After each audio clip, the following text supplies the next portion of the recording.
Mr. Shoaff got me started on my library when I first met him. He said to me, become self-educated.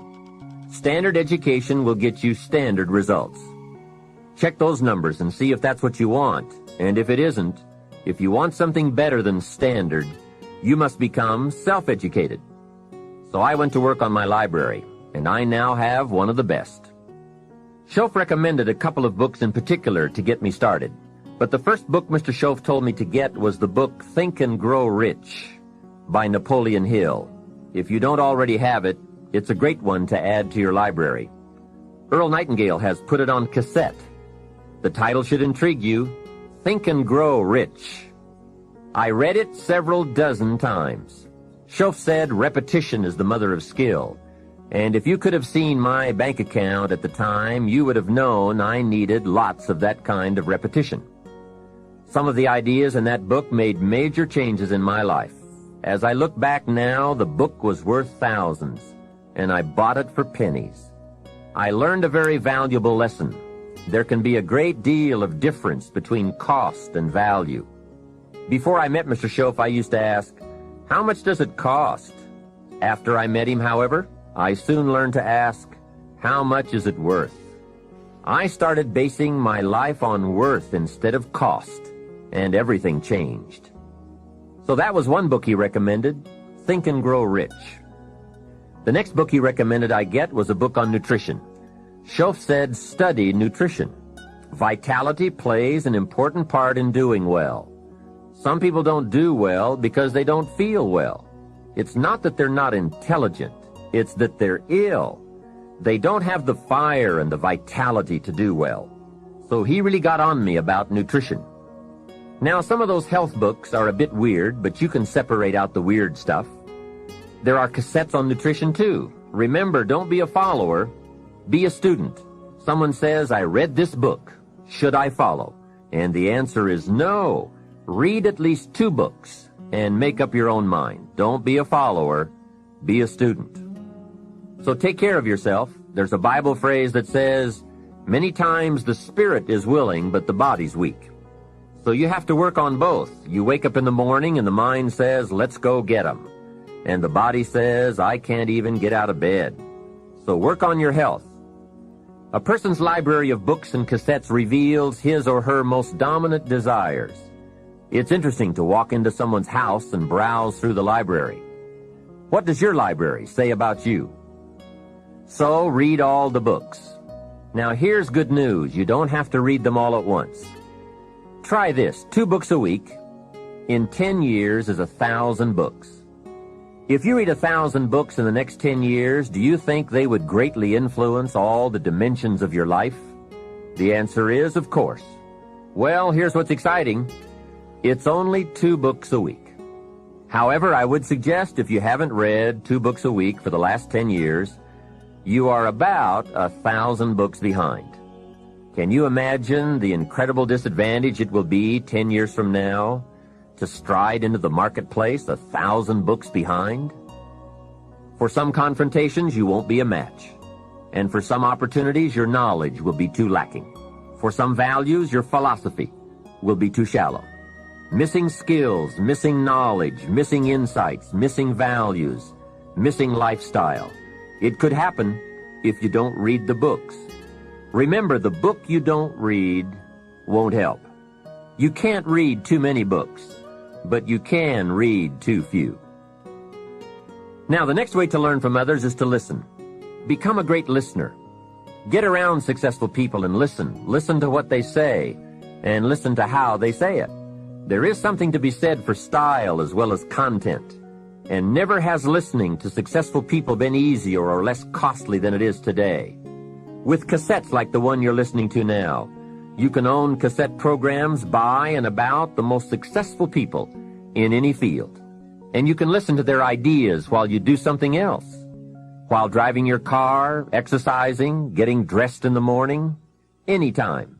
Listen over and over again until their ideas become your ideas. Their inspiration, your inspiration. A lot of the books you're anxious to read, such as Think and Grow Rich, have been condensed and narrated on cassette. Your cassette library of great authors and ideas can be the investment with the greatest return of all.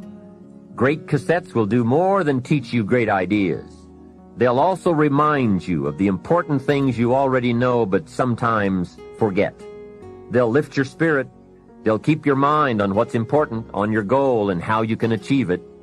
And what a modest investment for the seeds of fortune. Ideas well written, well spoken, well received, well learned, and well invested can be your driving life force for wealth and happiness. Here's another way to succeed by listening. Choose a really successful person and take him or her out to dinner and listen. Ask questions and listen. If a man is poor, he can really help himself by taking a rich person out to dinner and listening. See, if you get someone successful to eat and talk for 2 hours, he or she may drop ideas in your lap that could change your life. Multiply your income by 2, by 3, by 5. But you're right. Poor people don't usually take rich people out to dinner. That's the problem. The man says if he's rich, let him buy his own dinner. I'm not coming up with any money. And besides, if you worked where I work, by the time you struggle home, it's late. You've got to have a bite to eat, watch a little TV, and get to bed. You can't spend all that time trying to find a rich man to feed. And this man's behind on his installment payments. Behind. He's a good worker, hard worker, sincere. But remember, you can work hard and be sincere all your life and wind up broke and unhappy. You've got to be better than a good worker. You've got to be a good listener. The third way to learn from others is to observe. Watch what successful people do. Here's why. Success leaves clues. Pursue it with high expectations. Spend the money and time and the effort. They're all investments, time, effort, and money. But the payoff is so great, it's hard to compare the cost to the reward. First is the money, and it does take some money. I have a great suggestion for the cassettes and the books and the lectures, the seminars and the videos you need for a constant flow of ideas and inspiration. Set up an educational fund. Take a portion of your income each month and set it aside to invest in all the means of the search for knowledge. Remember, the best money spent is the money spent to cultivate the genius of your own mind and spirit. Make sure you don't spend more for accommodation than you do for education. The money, small price. The promise, unlimited potential.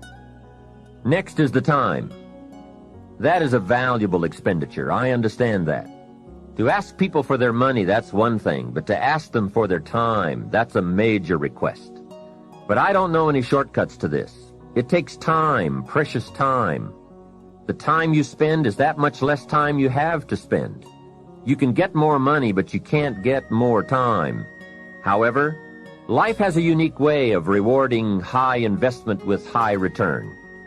This major investment you're making now, listening, could be that small fine-tuning you need for major accomplishment. And last, the investment in effort. There is a great deal of difference in casual listening and serious listening. Listening to know, listening to learn, listening that opens up the whole mental and spiritual process is truly an investment in effort. Bringing heavy attention to bear, that takes effort. A mental rifle shot to strike the idea target, that takes a great deal of concentrated effort. However, this effort, high-gear mental machinery, is the effort investment that opens the floodgates where ideas can work their magic for you in the marketplace. I guess it is a lifetime project, seeing what you can become.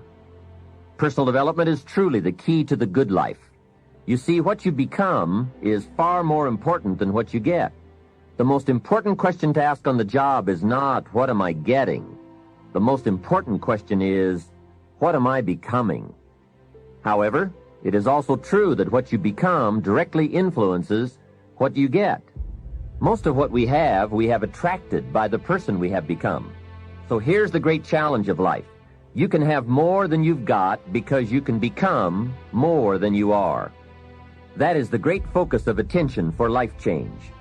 Now, on the other side of the coin, it reads, unless you change how you are, you'll always have what you've got.